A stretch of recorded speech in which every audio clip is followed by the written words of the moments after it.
Hi, welcome to Sideninehomestead. So today I'm going to show you how I made these wonderful baby back ribs. Did I make them on the grill or the smoker? I did not. But I'll show you how I did them. Okay, today we're going to make these baby back ribs. We got these at our local Aldi's. You can see that they are just under $10 for this one rack of ribs.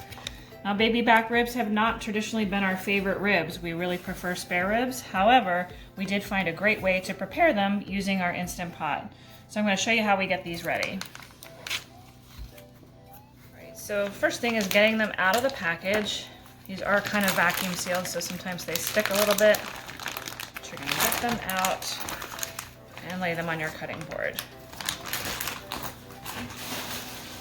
So before you do anything to ribs or really any meat, you want to pat it dry when it comes out of the packaging because it comes out pretty moist. And then flip it over.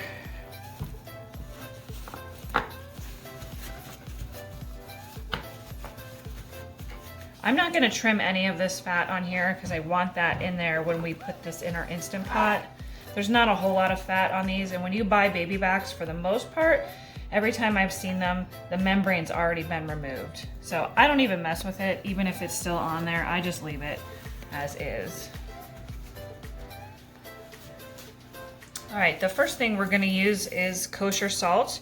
Not a whole lot of this, but just a little bit.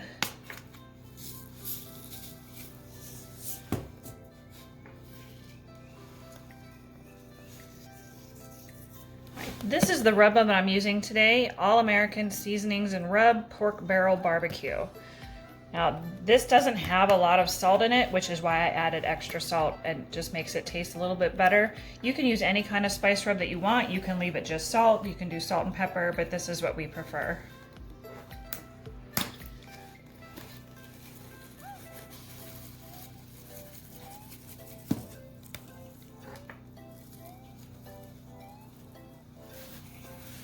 You just want to make sure that everything's coated on the back side.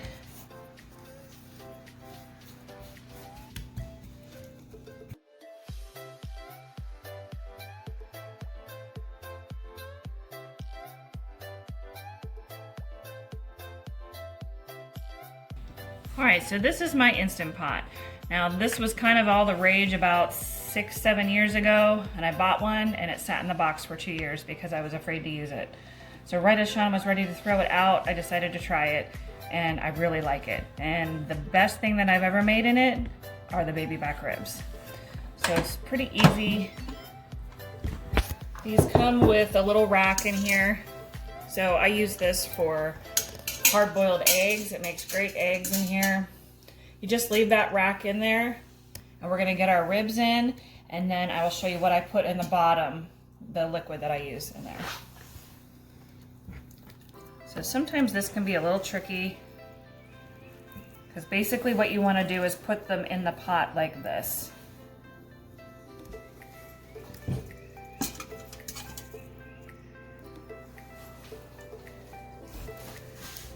right, the first ingredient that I'm using is apple cider vinegar. I'm going to use about a half a cup of this.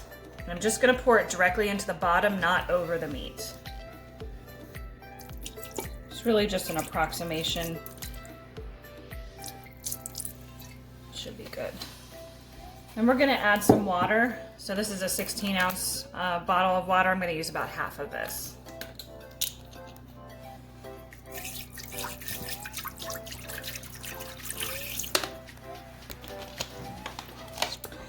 And the last ingredient is liquid smoke.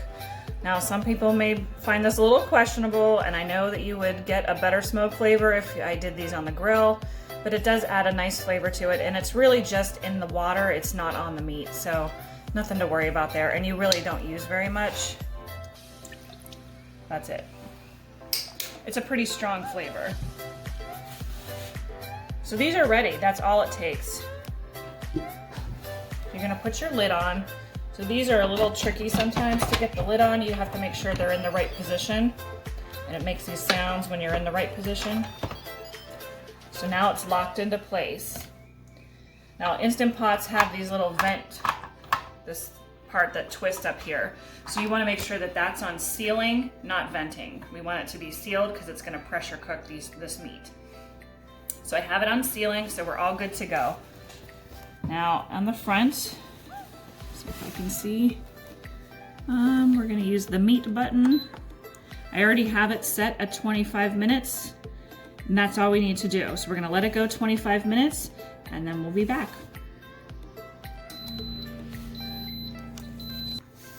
Okay, the 25 minutes are up, and when that is done, what happens is the machine starts to kind of naturally release the pressure.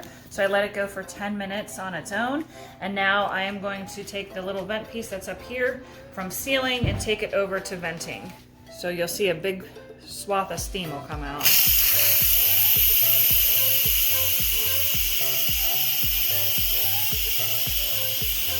Wonderful.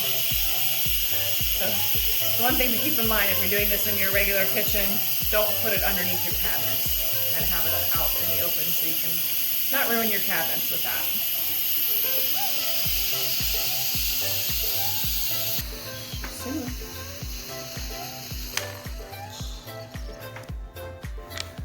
Okay, so it is completely vented now. That means it is safe to take the lid off. So you just twist it and you can take it out. Whew. A little steamy. Okay, so right now they are ready to eat. I'm going to take them out so you can see them, but then I'll tell you what the other stuff is that I usually do. Problem when they do them this way is they're really tender, so they generally fall apart off of the bone, so it can be a little challenging to get them out of here. Oh boy.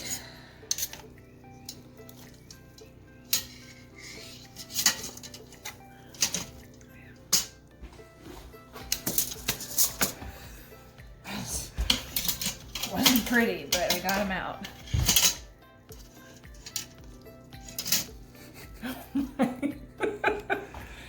Now that's what they mean when they say fall off the bone.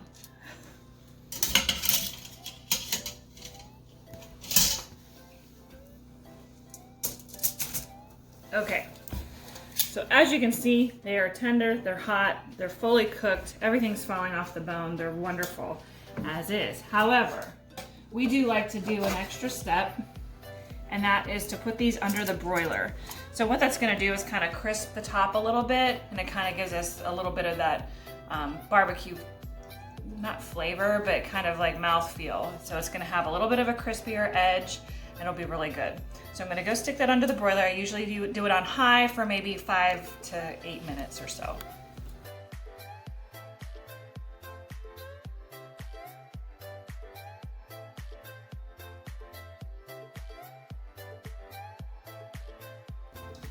Okay, so I took the ribs out of the broiler. Now, one thing to keep in mind if you do that step is you really want to keep a close eye on them, just like anything else you put under the broiler, because they can burn really fast. So I kind of checked it every minute or two just to kind of check it. You don't have to take very long. I could have gone a little bit longer with these, but honestly, we were hungry, so I took them out. But they are ready to go. So let's see. Since this one's kind of off the bone anyway, I'm just gonna grab this piece of meat here. Let's test it out. Or as Todd Tobin says, let's give it a try. I'm telling you, the Instant Pot is the way to go for baby back ribs. I've always had a hard time getting them right on the grills and the smokers. They always just seemed a little bit tough, kind of. We're doing it this way. They fall off the bone, as you saw. The flavor from the rub that we use turns out perfectly. It gives it a nice smoky flavor. It's really juicy, as you can see. Just a perfect blend of spices. All right, well, thanks for watching our video today. We hope you enjoyed it. Hope you give these baby back ribs a try. Don't knock it till you try it. We appreciate the support. So if you look down in our description of this video, you'll see ways that you can support our channel. We'd like if you would like the video, share it, subscribe to our channel.